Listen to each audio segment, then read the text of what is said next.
একজন কাঠমিস্ত্রি ইলমুদ্দিন, শোনেন না আপনারা? নবীর প্রেমিক ইলমুদ্দিন।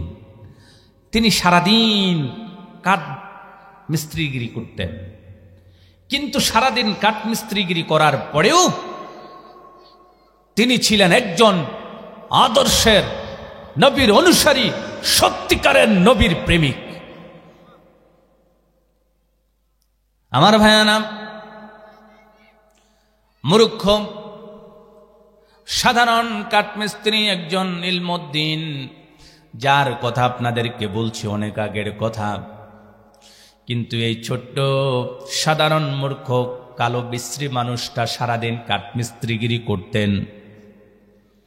হঠাৎ করে লোকমুখে শুনেছেন তার দেশে, তার পার্শ্ববর্তী এলাকার একজন আমার নবীজির বিরুদ্ধে কটাক্ষ করেছে, আমার নবীজিকে নিয়ে মন্তব্য করেছে, বাজে মন্তব্য।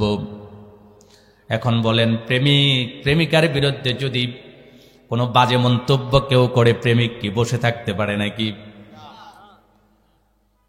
ইলমুদ্দিন কাঠমিস্ত্রি, ছোট্ট সাধারণ একজন কাঠের মিস্ত্রি, তিনি লোকমুখে যখন শুনলেন অমুক আমার নবীজির বিরুদ্ধে কটাক্ষ করেছে, নবীর বিরুদ্ধে কথা বলেছে, আমার নবীকে নিয়ে ব্যঙ্গচিত্র করেছে, বিভিন্ন উদ্ভট কথা বলেছে, কাঠমিস্ত্রির সাধারণ মূর্খ ছোট্ট ইলমুদ্দিন সহ্য করতে পারে নাই। বাড়াইলটা সুন্দর করে তার পকেটে নিয়ে আস্তে আস্তে করে যিনি নবীর বিরুদ্ধে কটাক্ষ করেছেন তার কাছে গেছে। যাওয়ার পরে হঠাৎ করে বাড়াইলটা বের করে তার গলাটার ভিতরে চালায়া দিয়া তার গর্দানটাকে নামায়া দিছে। আল্লাহু আকবার। ইলমুদ্দিনকে অ্যারেস্ট করা হয়েছে। পুলিশ, আর্মি, বিডিআর যা ছিল ওই দেশের আইন প্রশাসন সবাই মিলে তাকে অ্যারেস্ট করেছে ইলমুদ্দিনকে। ওই দেশের মুসলমান আইনজীবী যারা ছিল সকলে তার পক্ষে দাঁড়িয়েছে। ইলমুদ্দিন, তোমাকে যখন জাজ সাহেব জজের চেয়ারে বসে জিজ্ঞেস করবে তুমি কেন তাকে হত্যা করেছ, তুমি বলবা সারাদিন কাজ করি তো মাথা ঠিক ছিল না, কখন যে বাড়াইল চালাই দিছি কইতে পারবো না, শুধু এটুকু বলবা, বাকিটা আমরা দেখলাম। সমস্ত আইনজীবীরা একত্রিত হয়েছে, সমস্ত আইনজীবীরা একত্রিত হয়ে তাকে যখন এই কথা পরামর্শ দিয়েছে তিনি কিচ্ছু বলেন নাই। জজ সাহেব বসেছেন, তাকে জিজ্ঞেস করেছেন ইলমুদ্দিন তুমি তাকে হত্যা করেছো কেন? ইলমুদ্দিন অকপটে বুকটা টান করে বলে, এই বেয়াদব কুলাঙ্গার আমার নবীর বিরুদ্ধে, আমার রসুলের বিরুদ্ধে সে মন্তব্য করেছে, সেজন্য আমি আমার হাবিবকে ভালোবাসি, আমার রসুলকে অনুসরণ করি, আমি নবীজির একজন প্রেমিক হিসেবে আমি সহ্য করতে পারি নাই, সেজন্য তার গর্দান নামায় দিছে। আল্লাহু আকবার। মুসলমান আইনজীবী যারা ছিল সকলে তাকে জিজ্ঞেস করলেন, ইলমুদ্দিন তোমাকে বললাম তুমি বলবে যে আমার মাথা ঠিক ছিল না, আমি কখন যে বাড়াইল চালাই দিছি আমি বলতে পারবো না, তুমি এটা বলবে, আমরা তোমাকে এখান থেকে মুক্ত করে নিয়ে যাব। কিন্তু তুমি বললা কি, বলা যে তুমি স্বেচ্ছায় সজ্ঞানে তুমি ইচ্ছা করে তুমি বাড়াইল চালিয়েছ, তাকে হত্যা করেছ। কেন বলেছ এটা? এটা তো না বললেও পারতে, একটু কথাটা ঘুরিয়ে বললেই তো তোমাকে বাঁচাইতে পারতাম। কিন্তু আল্লাহর হাবিব তার সামনে দাঁড়িয়ে ইলমুদ্দিন বলছে, তোমরা আইনজীবীরা বলছো আমি কথা ঘুরিয়ে বলতে, আমি যার প্রেমে তাকে হত্যা করেছি, আমি যাকে হত্যা করেছি, যার প্রেমে করেছি, সেই রসুল আমার সামনে দাঁড়িয়ে আমাকে ডাকছেন শাহাদাতের সুদা নিয়ে আমি আমার হাবিবের কাছে যেতে। আল্লাহু আকবার। তোমরা বলো আমি এটা বলতে, আমার রসুল তো আমাকে আলিঙ্গন করার জন্য হাসতে হাসতে আমার রসুল আমাকে ডাকছেন, আমি আমার রসুলের সাথে দেখা করার জন্য আমি উন্মুখ হয়ে আছি, আমি পাগল হয়ে আছি, আমি আমার হাবিবের সাথে যাব, আমি আমার রসুলের কাছে যাব, আমাকে ফাঁসি দে, আমি আমার নবীর প্রেম নিয়ে ফাঁসি নিয়ে আমি আমার হাবিবের কাছে যেতে চাই। আল্লাহু আকবার। আজকে যদি আপনাদেরকে জিজ্ঞেস করি কত শত শত শিক্ষিতর কান কেটেছে সেই ইলমুদ্দিন, কথা বলেন ঠিক কিনা? একজন ইলমুদ্দিনের কাছে গোটা মুসলিম বিশ্ব তার কাছ থেকে শিক্ষা নিতে হয়েছে, নবীকে কিভাবে আদর্শ মানতে হয়, নবীর ভালোবাসা কিভাবে হৃদয়ে রাখতে হয়, নবীকে কিভাবে ভালোবাসতে হয়, কথা বলেন না কেন? إن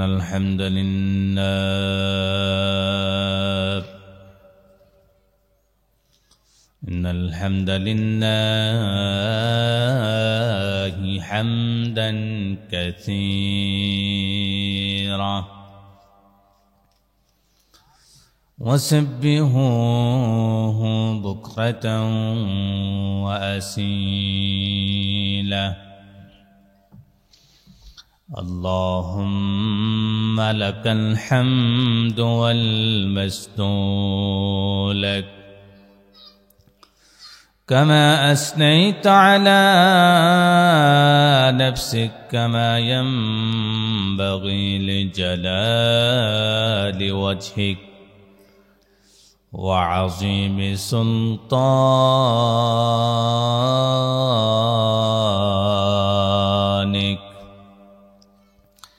أعوذ بالله من الشيطان الرجيم بسم الله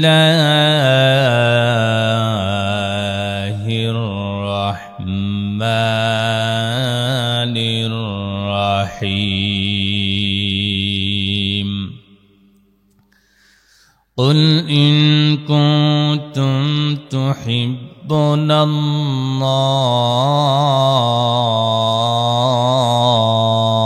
الله فاتبعوني يحببكم الله ويغفر لكم ذنوبكم والله غفور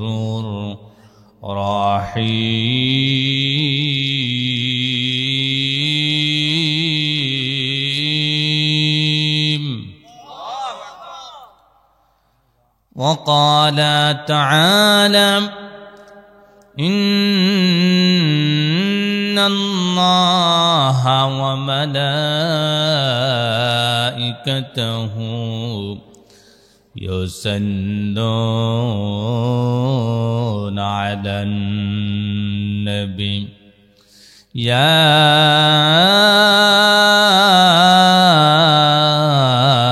أيها الذين آمنوا صلوا عليه وسلموا تسليما اللهم صل على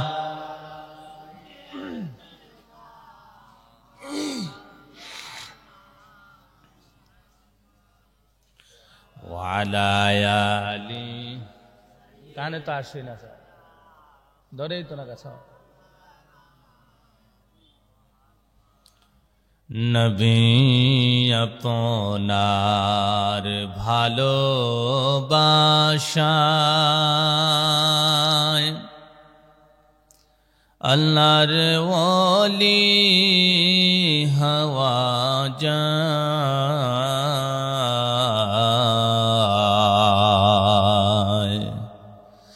নবী গো আপনার ভালোবাসায় দুজখ হারাম হয়ে যায় আল্লাহুম্মা সাল্লি আলা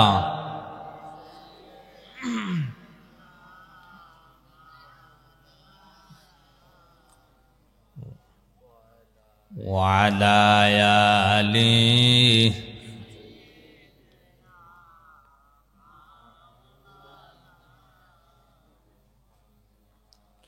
হে রাসূল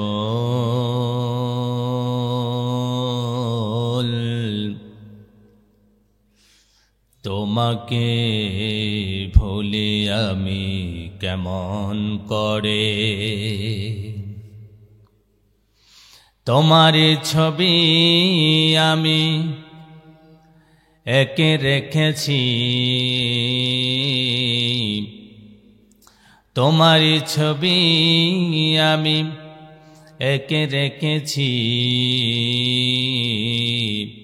হৃদয়ের মাঝে আল্লাহুম্মা সাল্লি আলা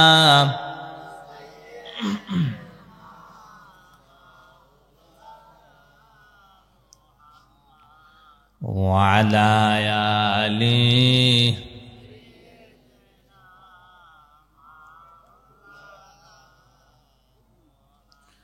লা ইলাহা ইল্লাল্লাহ লা ইলাহা ইল্লাল্লাহ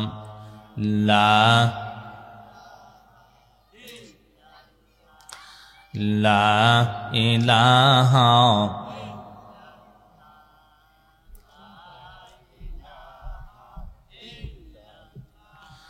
ये मोहम्मद में सर कुदरत है उसकी का जाने शरीयत में तो बंदा है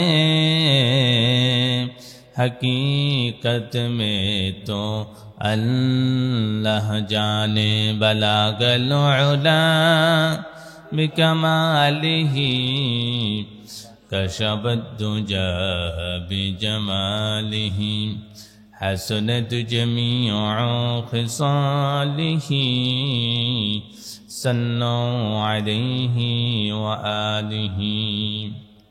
मुअज़्ज़ज़ मुहतरम दिगार हाजरीन, दिनदार ईमानदार, कुरान प्रिय, इस्लाम प्रिय प्रिय भाइरा आमार, आज के रामचंद्रपुर उत्तरपाड़ा हजरत उमर रदियल्लाहु ताआला अन्हु जामी मस्जिदेर उद्योगे 13तम बार्षिक तफसीरुल कुरान महफिल, उक्त महफिलेर प्रधान बक्ता हिसेबे आছেন हजरत मौलाना कारी आबुल कासिम सरकार साहेब, आरो आছেন प्रधान आकर्षण हिसेबे हजरत मौलाना कारी आब्दुल कय्युम मियाजी साहेब। एतक्षण पर्यन्त যারা আলোচনা করেছেন, সভাপতি হিসেবে আছেন আমার অত্যন্ত প্রিয় ব্যক্তিত্ব, যাকে মন থেকে হৃদয় থেকে ভালোবাসি, হাজী ফজলুল হক সাহেব, এবং সহসভাপতিত্ব করছেন ইঞ্জিনিয়ার আবুল কালাম মোহাম্মদ আজাদ ভাই। অত্যন্ত প্রিয় মানুষ, আমার প্রিয় মানুষ। আরও একজন মীর মোহাম্মদ জজুমিয়া, তিনি কয়েকদিন আগে উমরা করে এসেছেন। দোয়া করছি আল্লাহ তাআলা সভাপতি এবং সহসভাপতি যারা আছেন সকলকে কবুল করুক, সকলে পড়ছি আল্লাহুম্মা আমিন। প্রধান অতিথি হিসেবে আছেন আমার গ্রামের কৃতি সন্তান জনাব এটিএম মিজানুর রহমান সাহেব, যিনি আমাকে মহাব্বত করেন, আমিও যাকে মহাব্বত করি। আমাদের পারিবারিক সম্পর্ক, আত্মিক সম্পর্ক, হৃদয়ের সম্পর্ক। বিশেষ অতিথি হিসেবে আছেন আমার খুবই খুবই প্রিয় ব্যক্তিত্ব জনাব মুজিব ভাই, মুজিবুর রহমান মুজিব ভাই, এবং জনাব হাজী মোহাম্মদ সায়েদ আলী সাহেব। আমি অত্যন্ত ভালোভাবে চিনি, জানি। ওনাদের জন্য দোয়া করছি আল্লাহ তাআলা ওনাদেরকেও কবুল করুক। এবং আমন্ত্রিত অতিথিবৃন্দ আছেন অনেক, যারা সকলেই আমার অত্যন্ত কাছের এবং প্রিয়। তো প্রিয় ভাইয়েরা আমার, যারা সামনে আছেন, মাইকের আওয়াজ যারা শুনছেন, যারা পর্দার আড়ালে আছেন, মাইকম্যান, লাইটম্যান, সাংবাদিক বন্ধুগণ, এবং মাহফিল যিনি পরিচালনা করছেন, এবং আরও আছেন আমাদের হযরতুল আল্লামা হযরত মাওলানা আব্দুল ওয়াহেদ হুজুর সহ সকলকে সালাম জ্ঞাপন করছি। আসসালামু আলাইকুম ওয়া রাহমাতুল্লাহি ওয়া বারাকাতুহু।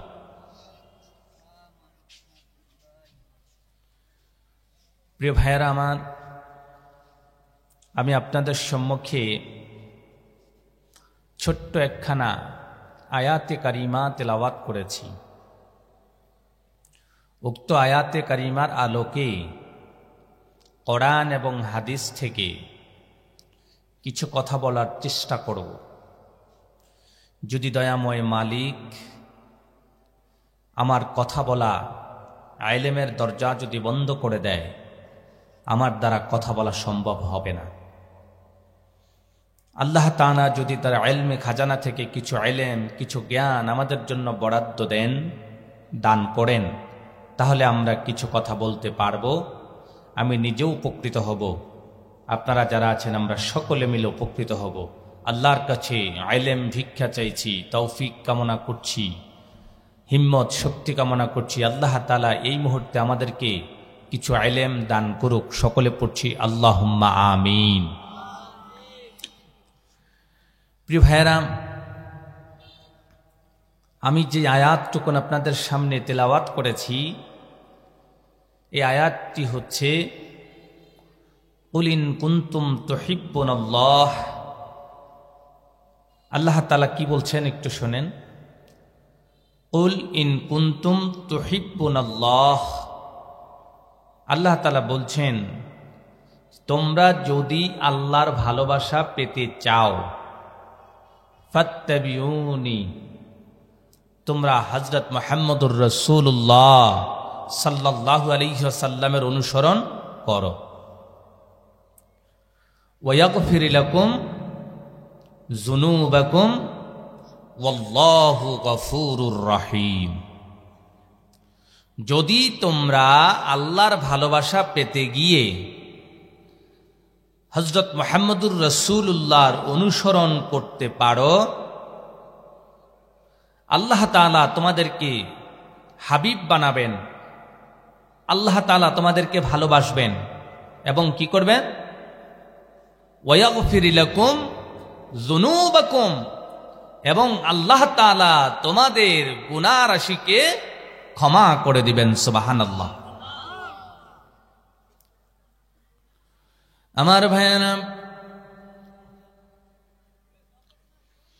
যদি আল্লাহর ভালোবাসা পেতে হয়, দুনিয়ার মানুষ মানুষের ভালোবাসা পাবার জন্য কত কি করে।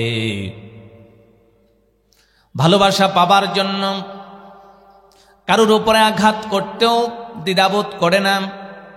ভালোবাসা পাবার জন্য শরীর কেটে রক্ত দেয়। ভালোবাসা পাবার জন্য কত রকম নাজরানা হাদিয়া পেশ করে। কিন্তু আমার রব, আমার মালিক, আপনার মালিক আল্লাহ কোনো নাজরানা দিলেন না, বরং বললেন তোমরা আমার হাবিবের অনুসরণ করতে হবে। জোরে জোরে বলেন সুবহানাল্লাহ। তাহলে অনুসরণ করতে হবে। যদি দুনিয়া এবং আখিরাতের কল্যাণ চাই, ভালো চাই, তাহলে অনুসরণীয় ব্যক্তি এই পৃথিবীতে একজন, যিনি হচ্ছেন হযরত মুহাম্মদুর রাসূলুল্লাহ সাল্লাল্লাহু আলাইহি ওয়াসাল্লাম। আমার ভাইয়ানা, আল্লাহর হাবিবের অনুসরণ কেমন করে করতে হয়? আমি ইতিহাস পড়তে গিয়ে বড় আজীব হয়েছি। ইহুদিদের 3টি গোত্র মদিনায় ছিল। তাদের মধ্যে একটি গোত্র হলো বনু কাইনুকা গোত্র, যে গোত্রটা হলো ইহুদিদের গোত্র। কার গোত্র? ইহুদিদের গোত্র। আল্লাহর হাবিব সাল্লাল্লাহু আলাইহি ওয়াসাল্লাম নারীদেরকে টিচ করা, ইফটিজিং করার ব্যাপারে নিষেধ করেছেন। বরং আল্লাহ রাব্বুল আলামিন পুরুষদেরকে বানিয়েছেন নারীদের পরিচালক। নারীরা, তাদের কোনো স্বাধীনতা থাকবে না। তাদের স্বাধীনতা পুরুষ যেভাবে পরিচালিত করবে সেভাবে চলবে। এটা কার কথা? আল্লাহ তাআলা নিজেই বলেছেন, নারীরা পুরুষের কথা মতো চলবে। আর রিজালু কাওয়ামুনা আলান নিসা, নারীদের পরিচালক হলো পুরুষ। কিন্তু এখনকার সমাজে আমাদের পরিবারগুলোতে যদি লক্ষ্য করা যায়, আমরা যদি একটু ভালো করে লক্ষ্য করে দেখি, পুরুষদেরকে পরিচালনা করে নারী আছে না? না, হ্যাঁ আছে না? যেখানে আল্লাহ তাআলা বলছেন পুরুষরা পরিচালনা করবে নারীদেরকে, কিন্তু নারীরা এখন পরিচালনা করে পুরুষদেরকে। কথা কন না কেন?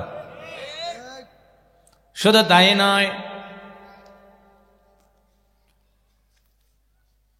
সাধারণ মানুষ নয়, আলেমরাও এখন জিম্মি। একজন বড় মাপের আলেম, আরেকজন আলেম আমাকে বললেন, তিনিও বড় মাপের আলেম, আমাকে বললেন তিনি একটু সানি করবেন, সানি করাতে চান, মানে সানি করতে চান, মানে তিনি দ্বিতীয় বিবাহ করতে চান। আমি বললাম এত বড় আলেম তিনি দ্বিতীয় বিবাহ করবেন, কারণটা কি? বড় কঠিন কথা। আজ আল আজহার বিশ্ববিদ্যালয় থেকে পড়াশোনা করে আসছে। পরে শুনতে শুনতে হুজুরকে জিজ্ঞেস করলাম আসল মূল কারণটা কি, আমাকে একটু বলেন আমি শুনি। শুনলাম যে হুজুর যখন রাতের বেলায় মাহফিল টাফিল করে বা কোনো কাজে কামে রাত্র যখন গভীর হয় 10টা 11টা 12টায় যখন রাতের বেলা ঘরে যায়, তখন তার বিবি সন্দেহ করে এবং তার বিবি তার সাথে রুরু আচরণ করে, কিন্তু করতে করতে সীমা অতিক্রম করে হুজুরের কালার ধরে কতক্ষণ লেরেলিস। নাউজুবিল্লাহ কইতেন না?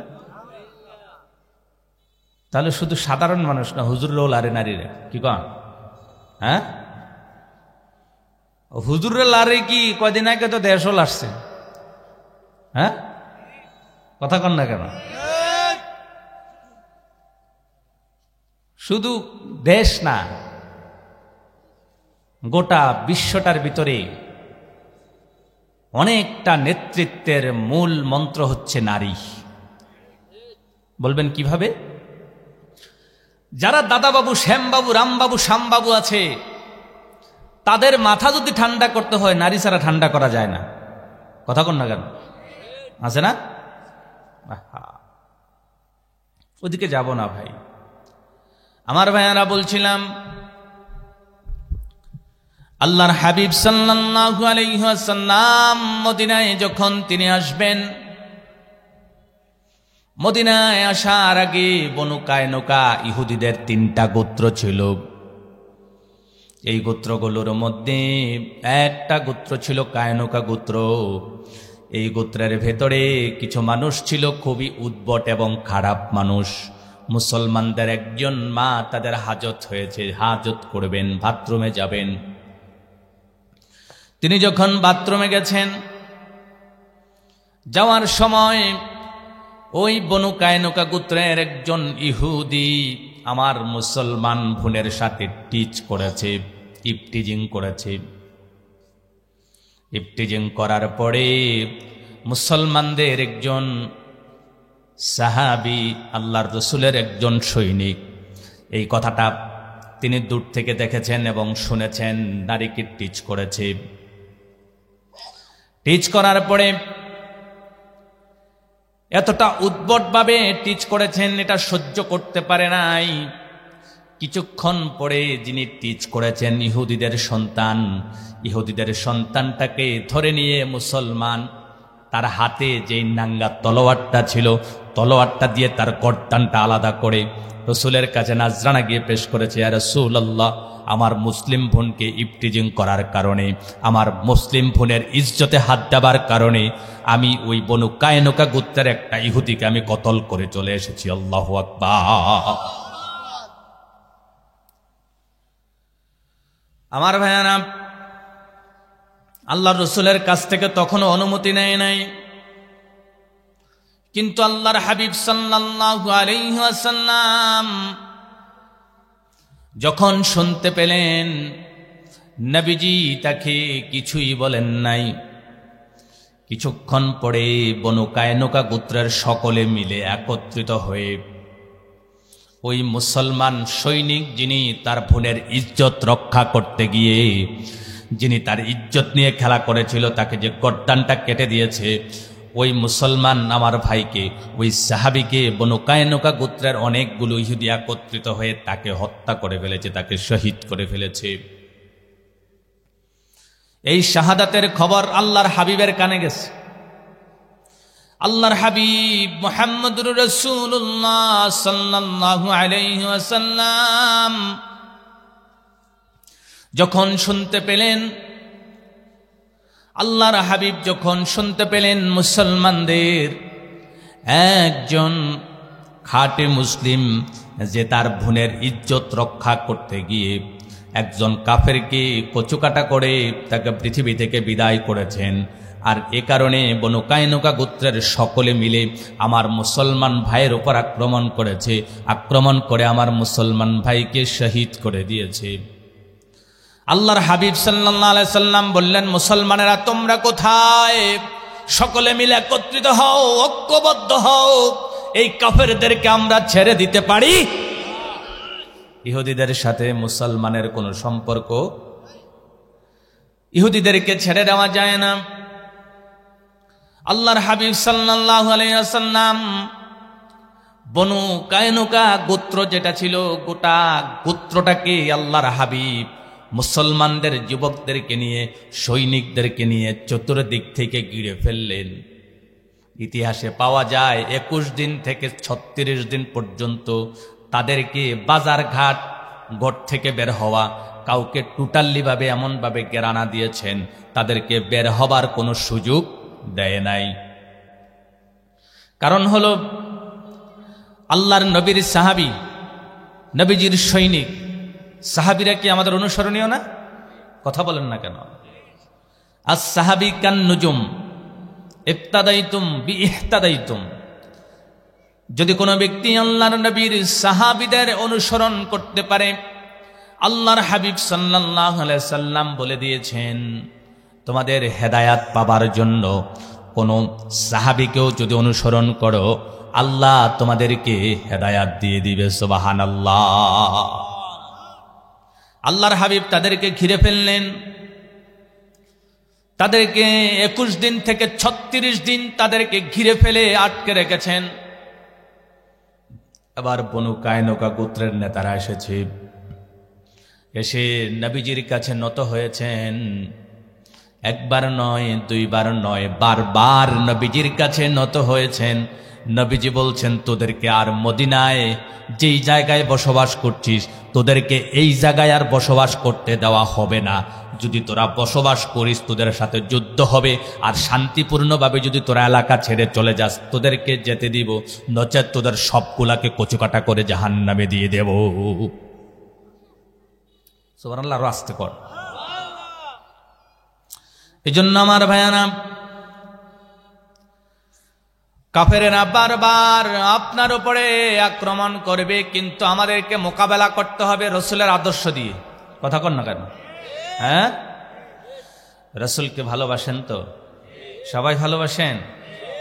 আরো জোরে কন। রসুলকে ভালোবাসলে কোথায় কাফের, কোথায় বদ্দিন, কে বা কারা, এগুলো দেখার কোনো টাইম নাই। কারণ আমার নবীর ভালোবাসা একজন মোমেনকে জান্নাতে নিয়ে যায়। বলেন আল্লাহু আকবার। এই জন্য আমার বায়ানা, আল্লাহর হাবিব আমাদের ভালোবাসার প্রতীক, আমাদের এই কথাটা বলার সঙ্গে সঙ্গে কোরআনের প্রত্যেকটা আয়াতে আল্লাহ রাব্বুল আলামিন আদেশ করেছেন, আতিউল্লাহ ওয়া আতিউর রাসূল। আল্লাহর হাবিবের অনুসরণ করো। যত জায়গায় কোরআনে আছে আল্লাহর আনুগত্যের কথা, যেখানে আছে সেখানে আমার রাসূলের আনুগত্যের কথাও আছে। সুবহানাল্লাহ বলবেন না? এজন্য আমার বায়ানা, মুহাম্মদুর রাসূলুল্লাহ সাল্লাল্লাহু আলাইহি ওয়াসাল্লামের গোটা জীবন আমাদের জন্য আদর্শ। কি বলেন? হ্যাঁ, আল্লাহর হাবিবের হাসি থেকে নিয়ে কান্না, আল্লাহর হাবিবের চোখ রাঙানো থেকে নিয়ে মুখের মলিনতা নিয়ে, পা থেকে নখ কাটা থেকে সব বিষয় আমরা যারা মোমেন দাবি করি, আমাদের জন্য আল্লাহর হাবিব মুহাম্মদুর রাসূলুল্লাহর অনুসরণ দরকার আছে না নাই? রাসূলকে ভালোবাসি তো আমরা, সবাই বলেন, যদি রসুলকে ভালোবাসতে গিয়ে যদি কষ্ট পেতে হয় রাজি আছেন তো? যদি রসুলকে ভালোবাসতে গিয়ে রক্ত দিতে হয় রাজি আছেন তো? যদি রসুলকে ভালোবাসতে গিয়ে জীবন দিতে হয় রাজি আছেন তো? প্রিয় ভাইয়েরা আমার, সব সময় প্রস্তুত থাকতে হবে। রসুল আমার ভালোবাসা, রসুল আমার আলো আশা, রসুল আমার প্রেম বিরহের মূল আলোচনা, রসুল আমার কাজে কর্মের অনুপ্রেরণা। কথা বলেন না ঠিক কিনা? এজন্য আমার ভাইয়ার, আল্লাহর হাবিবকে অনুসরণ করতে হবে, আল্লাহর রসুলকে এমন ভাবে অনুসরণ করতে হবে যেমন ভাবে সাহাবাই কেরাম করেছেন, যেমন ভাবে তাবিনরা করেছেন, তাবিনরা করেছেন। শেষ জমানায় এসে আল্লাহর হাবিবের অনুসারীর সংখ্যা কমে যাবে, অথচ আল্লাহর হাবিব সাল্লাল্লাহু আলাইহি সাল্লাম আমাদেরকে বারবার তার অনুসরণ করার কথা বলেছেন। আল্লাহও বলেছেন, আল্লাহর হাবিব নিজেও বলেছেন। এজন্যই তো আল্লাহর হাবিব বলেছেন, লান তাদিল্লু মা তামাসসাকতুম বিহিমা কিতাবাল্লাহ, যতক্ষণ পর্যন্ত না তোমরা দুইটা জিনিসকে আঁকড়ে ধরে রাখবা ততক্ষণ পর্যন্ত তোমরা পথভ্রষ্ট হবে না। তার মধ্য থেকে একটা হলো আল্লাহর কোরআন, আর একটা হলো নবীজির সুন্নাহ। সুবহানাল্লাহ। এই জন্য আমার ভাইয়েরা, রসুলকে আমরা পুঙ্খানুপুঙ্খ রূপে প্রত্যেকটা বিষয়ে, প্রত্যেকটা দিকে, প্রত্যেকটা ভাবে রসুলের অনুসরণ করা দরকার আছে না নাই? কথা বলেন। রসুলের সাথে প্রেম লাগাতে হবে, আসেননি? রাজি আসেননি সবাই? হ্যাঁ, রসুলের সাথে প্রেম, রসুলের সাথে মোহাব্বত, রসুলের সাথে ভালোবাসা, রসুলের সাথে আপনার আদর্শের মিল যাদের থাকবে তিনিই হলেন নবীওয়ালা লোক, নবীর উত্তরসূরি, নবীর অনুসারী, নবীর আদর্শের লোক। কথা বলেন না ঠিক কিনা? এজন্য আমার ভাইয়ারা, নবীর প্রেমে পাগল মাতোয়ারা এমন একজন কবির একটা লিখনি পাওয়া যায়, এত চমৎকার করে তিনি একটা লিখনি লিখেছেন। কবি বলছেন, গার সারাগ তু করব হো একমাল কা অন্দর গার, गर अरश तक परश हूँ पार दिरहाम दीनार। कवि खूब चमत्कार करे बोलছেন, गार अरश तक परश हूँ दिरहाम दीनार। যদি তোমাকে আকাশ থেকে নিয়ে জমিন, পূর্ব থেকে পশ্চিম, উত্তর থেকে দক্ষিণ সমস্ত খালি জায়গাটা যদি ছোট্ট ছোট্ট স্বর্ণ মুদ্রা দিয়ে যদি পরিপূর্ণ করা হয়, গর আরশ তক পরশ হো পর দিরহাম ও দিনার, যদি সবটা জায়গা খালি জায়গা যতটা আছে সবটুকুন খালি জায়গা যদি স্বর্ণ মুদ্রা দিয়ে যদি একদম টইটুম্বুর পরিপূর্ণ করা হয়, আর তোমাকে আমাকে, কবি বলছেন, আমার মতো সাধারণ ছোট্ট গুনাহগার নালায়েক মুসলমান মোমেন নবীর প্রেমিককে যদি জিজ্ঞেস করা হয়, और बाहर से दुर्रे फालिस बाने कुहे तार,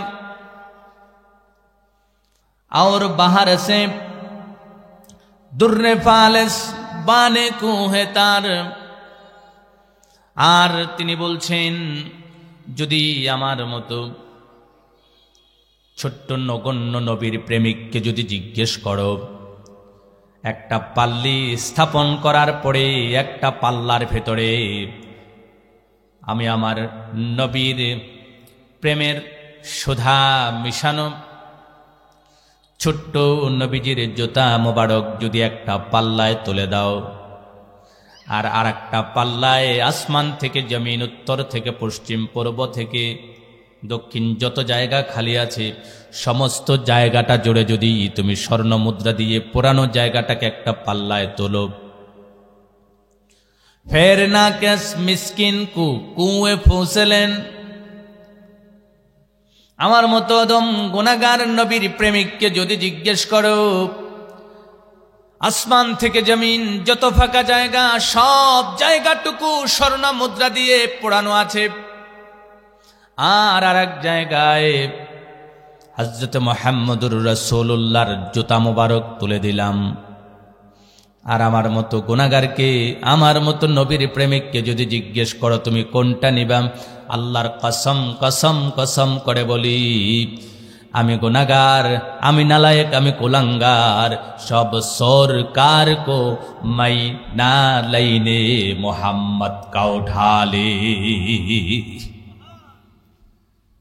কবি বলছেন আমি সব কিছু ছুড়ে ফেলে দিব, আমি সব ছুড়ে ফেলে দেব, আমি কিচ্ছু নেব না, কিচ্ছু রাখবো না, কোনো কিছুর দরকার নাই, শুধুমাত্র আমি ছোট্ট নালায়েক নবীর প্রেমিকের আমার নবীর জুতা মুবারক আমি নেব তো দূরের কথা, এটার যোগ্যতাও নাই। মুহাম্মদ কা উঠালে না লাইনে মুহাম্মদ কা উঠালে, আমি আমার নবীর জুতা মুবারক আমি আমার মাথায় তুলে নেব। নবীর প্রেম কত মজা। নবীর প্রেমে গাছ কাঁদছে, বুখারীর হাদিস আছে। নবীর প্রেমে একটা খেজুর গাছ কাঁদছে, জানেন না আপনারা? নবীজি যেই খেজুর গাছটায় বসে বসে খুতবা দিতেন, একটা সময়ে একটা মেহরাব যখন বানানো হলো, নবীজিকে দেয়া হলো, নবীজি মেহরাবে বসলেন, খেজুর গাছে বসলেন না, কিন্তু ওই খেজুর গাছ নবীজির বিয়োগ বেদনা সহ্য করতে পারে নাই, না পেরে নবীজির বিয়োগ বেদনায় আতকে উতকে জোরে জোরে চিৎকার করেছেন। নবী সহ নবীর আশেপাশে অসংখ্য সাহাবী সেই খেজুর গাছের চিৎকার শুনেছে। আল্লাহু আকবার। হাশরের ময়দানে আপনাকে আমাকে কে পার করবেন? কে? হ্যাঁ, সুপারিশটা করবেন কি? আরো জোরে বলবেন না? নবীজির সুপারিশ পেতে চান? কথা বলেন। তাহলে কি লাগবে? নবীর অনুসরণ করতে হবে। কি করতে হবে? মুখে দাড়ি রাখবেন না, সারা জীবন হারামের সাথে সম্পর্ক থাকবে, চুরি করবেন, ডাকাতি করবেন, জেনা করবেন, যা ইচ্ছা যেভাবে ইচ্ছা সব করবেন, আবার বলবেন নবী প্রেমিক, লাভ হবে? কথা বলেন। তাহলে কি নবীর অনুসরণ করা হলো? না, নবীর অনুসরণ করা হলো না। তাহলে নবীর অনুসরণ করতে হবে। আমার ভাইয়ারা, হযরত মুহাম্মদুর রাসূলুল্লাহ সাল্লাল্লাহু আলাইহি ওয়াসাল্লাম কে অনুসরণ করেছেন সাহাবীরা। শুধু সাহাবী নয়, যারা নবীর প্রেমিক আছে, নবীর প্রেমিকরা নবীকে পুঙ্খানুপুঙ্খ রূপে অনুসরণ করে। নবীর সাহাবীর মাথায় নবীজি হাত দিয়েছেন, ওই সাহাবী মৃত্যুর আগ পর্যন্ত তার চুল কাটে নাই। নবীজি হাত দিয়েছেন, নবীর প্রেম দেখেন, নবী এভাবে হাত দিয়েছেন মাথায়, চুল আর জীবনে কাটে নাই। তাকে অনেক বড় হয়ে গেছে, উস্কো খুস্কো, তাকে জিজ্ঞেস করা হয়েছে চুল কাটো না কেন?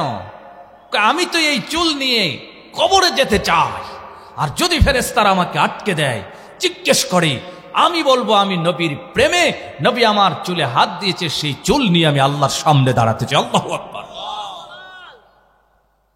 কি বলবে আমার ভাইয়ানা? আমরা আমাদের নবীকে ভালোবাসি প্রাণের চেয়েও। কি বলেন? হ্যাঁ, ইলমুদ্দিনের কথা শুনেছেন? একজন কাঠমিস্ত্রি, ইলমুদ্দিন, শোনেন না আপনারা? নবীর প্রেমিক ইলমুদ্দিন, তিনি সারাদিন কাঠ মিস্ত্রিগিরি করতেন, কিন্তু সারাদিন কাঠ মিস্ত্রিগিরি করার পরেও তিনি ছিলেন একজন আদর্শের নবীর অনুসারী, সত্যিকারের নবীর প্রেমিক। আমার ভাইয়ানা, মূর্খ সাধারণ কাঠমিস্ত্রি একজন ইলমুদ্দিন, যার কথা আপনাদেরকে বলছি অনেক আগের কথা।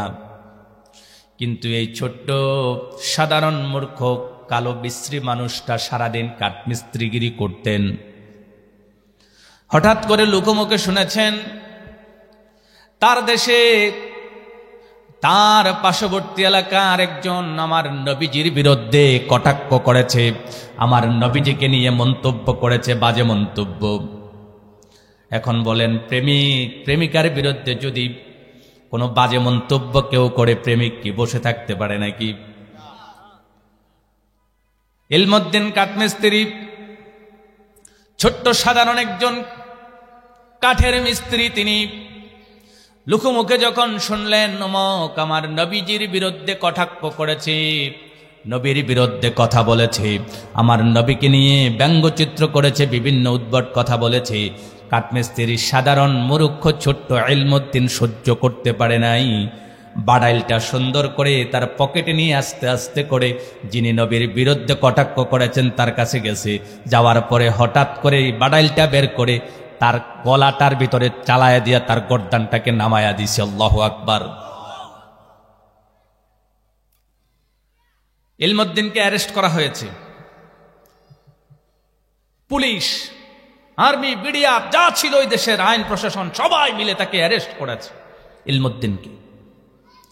ওই দেশের মুসলমান আইনজীবী যারা ছিল সকলে তার পক্ষে দাঁড়িয়েছে। ইলমুদ্দিন, তোমাকে যখন জাজ সাহেব জজের চেয়ারে বসে জিজ্ঞেস করবে তুমি কেন তাকে হত্যা করেছ, তুমি বলবা সারাদিন কাজ করি তো মাথা ঠিক ছিল না, কখন যে বাড়াইল চালাই দিছি কইতে পারবো না, শুধু এটুকু বলবা, বাকিটা আমরা দেখলাম। সমস্ত আইনজীবীরা একত্রিত হয়েছে, সমস্ত আইনজীবীরা একত্রিত হয়ে তাকে যখন এই কথা পরামর্শ দিয়েছে তিনি কিচ্ছু বলেন নাই। জজ সাহেব বসেছেন, তাকে জিজ্ঞেস করেছেন ইলমুদ্দিন তুমি তাকে হত্যা করেছো কেন?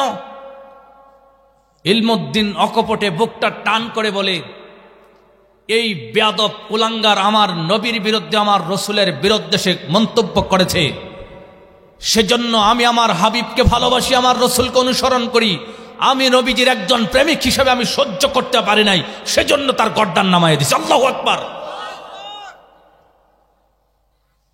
মুসলমান আইনজীবী যারা ছিল সকলে তাকে জিজ্ঞেস করলেন, ইলমুদ্দিন তোমাকে বললাম তুমি বলবে যে আমার মাথা ঠিক ছিল না, আমি কখন যে বাড়াইল চালাই দিছি আমি বলতে পারবো না, তুমি এটা বলবে, আমরা তোমাকে এখান থেকে মুক্ত করে নিয়ে যাব। কিন্তু তুমি বললা কি, বলা যে তুমি স্বেচ্ছায় সজ্ঞানে তুমি ইচ্ছা করে তুমি বাড়াইল চালিয়েছ, তাকে হত্যা করেছ। কেন বলেছ এটা? এটা তো না বললেও পারতে, একটু কথাটা ঘুরিয়ে বললেই তো তোমাকে বাঁচাইতে পারতাম। কিন্তু আল্লাহর হাবিব তার সামনে দাঁড়িয়ে ইলমুদ্দিন বলছে, তোমরা আইনজীবীরা বলছো আমি কথা ঘুরিয়ে বলতে, আমি যার প্রেমে তাকে হত্যা করেছি, আমি যাকে হত্যা করেছি, যার প্রেমে করেছি, সেই রসুল আমার সামনে দাঁড়িয়ে আমাকে ডাকছেন শাহাদাতের সুদা নিয়ে আমি আমার হাবিবের কাছে যেতে। আল্লাহু আকবার। তোমরা বলো আমি এটা বলতে, আমার রসুল তো আমাকে আলিঙ্গন করার জন্য হাসতে হাসতে আমার রসুল আমাকে ডাকছেন, আমি আমার রসুলের সাথে দেখা করার জন্য আমি উন্মুখ হয়ে আছি, আমি পাগল হয়ে আছি, আমি আমার হাবিবের সাথে যাব, আমি আমার রসুলের কাছে যাব, আমাকে ফাঁসি দে, আমি আমার নবীর প্রেম নিয়ে ফাঁসি নিয়ে আমি আমার হাবিবের কাছে যেতে চাই। আল্লাহু আকবার। আজকে যদি আপনাদেরকে জিজ্ঞেস করি কত শত শত শিক্ষিতর কান কেটেছে সেই ইলমুদ্দিন, কথা বলেন ঠিক কিনা? একজন ইলমুদ্দিনের কাছে গোটা মুসলিম বিশ্ব তার কাছ থেকে শিক্ষা নিতে হয়েছে, নবীকে কিভাবে আদর্শ মানতে হয়, নবীর ভালোবাসা কিভাবে হৃদয়ে রাখতে হয়, নবীকে কিভাবে ভালোবাসতে হয়, কথা বলেন না কেন? আমার ভাইয়ানা,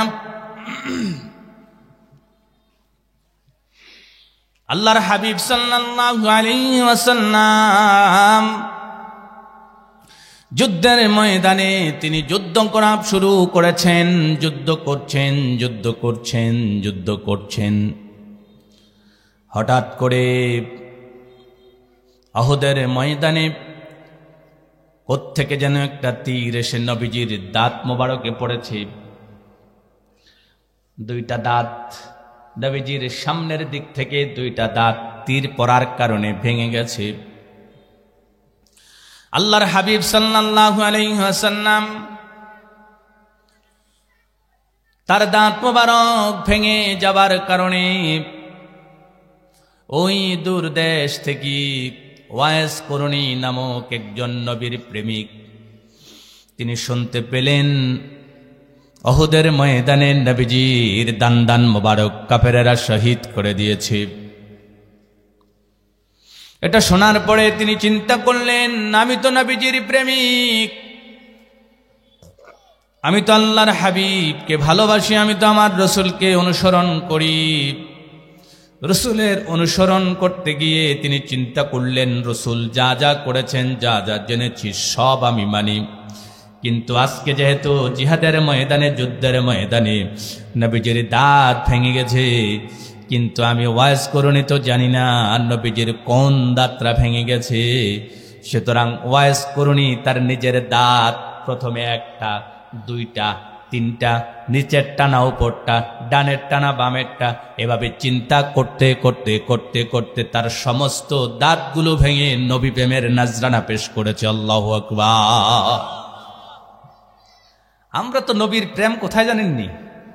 যেখানে খানা আছে, যেখানে আরাম আছে। কি কন? আরাম আর খানা থাকলে নবীর সুন্নত, আর নাইলে সুন্নতের দরকার নেই। যেখানে গেলে একটু কষ্ট হইব, মাইটের খাওয়ান লাগবে, এই সুন্নত আমাদের দরকার নেই।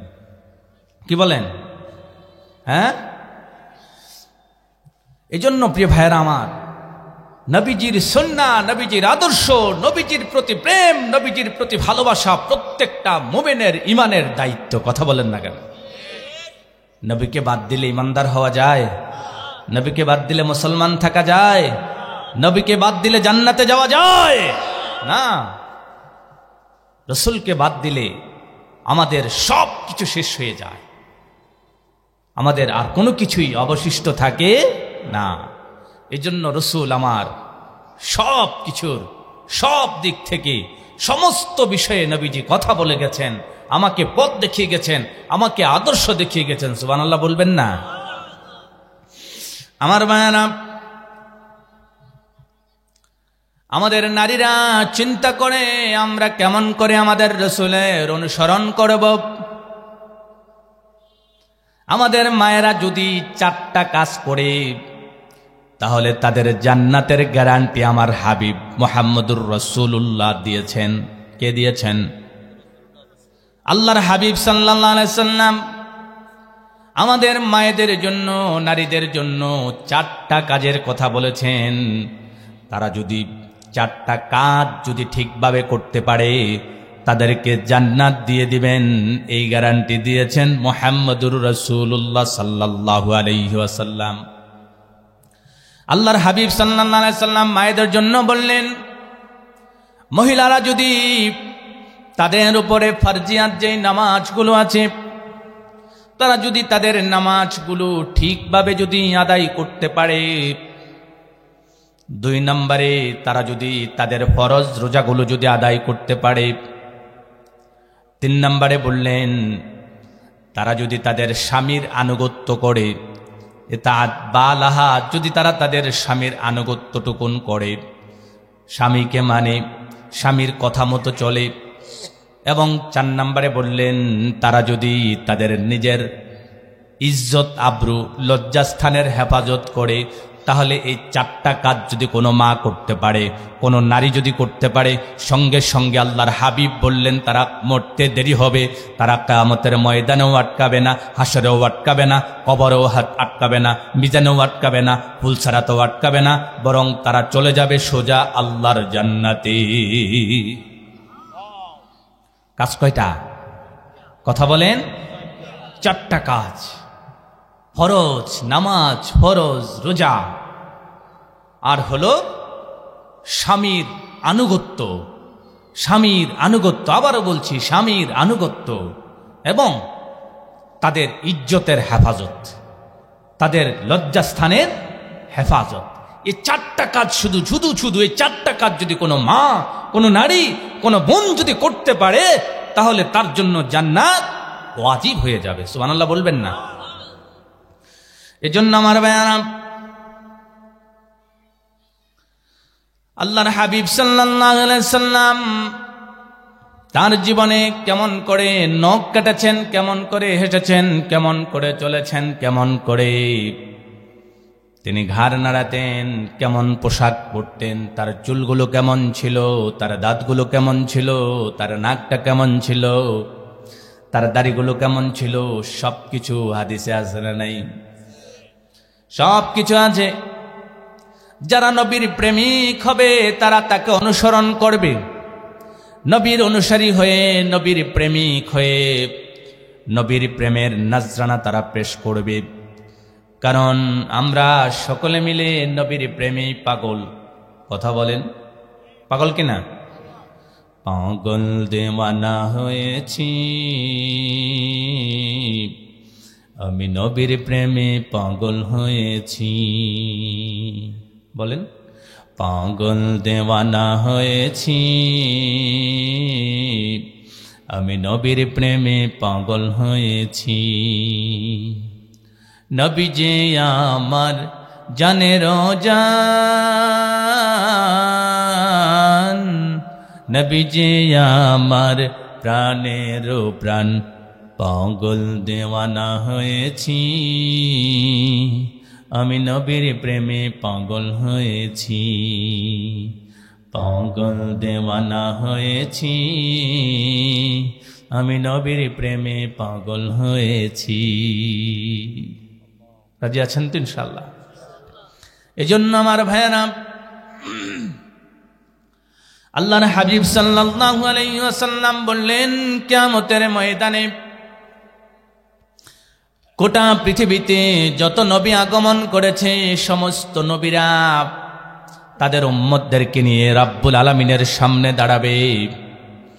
কিন্তু সামনে দাঁড়াবার পরে সমস্ত নবীদের দলের, সমস্ত নবীদের অনুসারীদের সংখ্যা যা হবে, তাদের সবার চাইতে আপনার আমার হাবিব, আপনার আমার কলিজার টুকরা নবী, আমার নবীর অনুসারীদের দল, আমার নবীর মুহিব্বিনের দল, আমার নবীর অনুসারী যারা ছিল, মুহিব্বিন যারা ছিল, ভালোবাসার যারা ছিল, তাদের দলটা কিয়ামতের ময়দানে সব নবীদের চাইতে বড় দল হয়ে যাবে। সমস্ত নবীরা তাদের উম্মতদেরকে নিয়ে হাসরের ময়দানে যাবেন। কিন্তু আল্লাহর হাবিবও যখন যাবেন, আল্লাহর হাবিব যেই দলটাকে নিয়ে যাবেন, এই দলের চাইতে বড় কোনো দল আর থাকবে না। সুবহানাল্লাহ বলবেন না? অবন্ধ, যেদিন আল্লাহর হাবিব আমাদেরকে নিয়ে যেদিন যাবেন, যেদিন আল্লাহর সামনে দাঁড়াবেন, সেদিন যদি আমরা নবীজির অনুসারী হয়ে থাকি আর সেদিন যদি নবীর দলের হয়ে যাই, তাহলে নবীর পিছনে যদি থাকতে পারি, আপনাদেরকে একটু জিজ্ঞেস করি, নবীর দলে থাকতে পারার ভাগ্য যত বড়, এর থেকে বড় ভাগ্য পৃথিবীতে আর আছে নাকি? আরে কথা কন। একটা জিনিস মনে রাখবেন, নবীজি সামনে থাকবেন, নেতৃত্ব দিবেন, পিছনে যারা অনুসরণ করবেন, আল্লাহর কসম করে বলি, নবী তাদেরকে সুপারিশ করে জান্নাতে ঢুকাবেনই। কারণ নবীর পিছনে এমনি এমনি যাওয়া যায় না। কি কন? এমনি এমনি যাওয়া যায়? নবীর প্রেম, নবীর ভালোবাসা, নবীর মহাব্বত, এই সব কিছু যদি থাকে, নবীওয়ালাদের সম্পর্ক নবীর সাথে যদি থাকে, রসুলের সাথে যদি থাকে, তবেই না রসুলের সাথে আপনি যেতে পারবেন। হ্যাঁ, আমার ভাইয়ারা, মুহাম্মদুর রাসূলুল্লাহ তিনি হলেন আল্লাহর রাসূল। এজন্যই তো আল্লাহ রাব্বুল আলামিন বললেন, মুহাম্মাদুর রাসূলুল্লাহ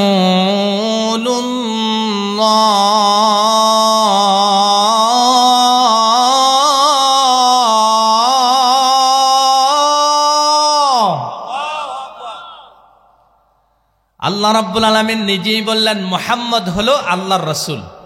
সুবহানাল্লাহ বলবেন না? মুহাম্মদ কি? তাহলে আমাদের কি? হ্যাঁ, আমাদের কি? আমাদের হচ্ছেন শিক্ষক। আমাদের কি? হ্যাঁ, নবী কি বলেছেন? আনা বুইস্তু মুআল্লিমান, আল্লাহ তোমাদের শিক্ষক বানায় আমাকে প্রেরণ করেছে। সুবহানাল্লাহ বলবেন না? আমারে নামাজ শিখাইছে কি? আরে কথা কয় না। হাতে ধরে ধরে এমনি রুকু করো, এমনি সাজদা করো, হ্যাঁ, এভাবে দাঁড়াও, এভাবে হাত বাঁধো, এভাবে এটা করো, এই যে বিষয়গুলো শিখিয়েছেন কে? রসুল না? আরে কথা কয় না, রাসূল শিখায় না? তাহলে রসুলকে আমাদের শিক্ষক নন? রোজা রাখতে হবে, কখন থেকে কখন, কিভাবে রাখতে হবে, কি করা যাবে আর কি করা যাবে না, রসুল বলে নাই?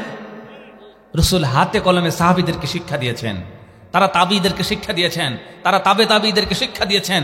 আস্তে আস্তে করে আমরা কিতাবগুলো ঘেটে ঘেটে রসুলের সুন্নাহ হাদিস থেকে পেতে পেতে আমরা আজ পর্যন্ত আমাদের ইমামদের থেকে পর্যন্ত পাই। সুবহানাল্লাহ বলবেন না? তাহলে রসুল আমাদের কি? শিক্ষক। রসুল আমাদের কি? রসুলের চাইতে বড় শিক্ষক এই পৃথিবীতে আর একজনও নাই। আছে? আছে? আছে? কথা বলেন, আছে? নাই। রসুলের জানাজা কে পড়াইছে বলেন তো?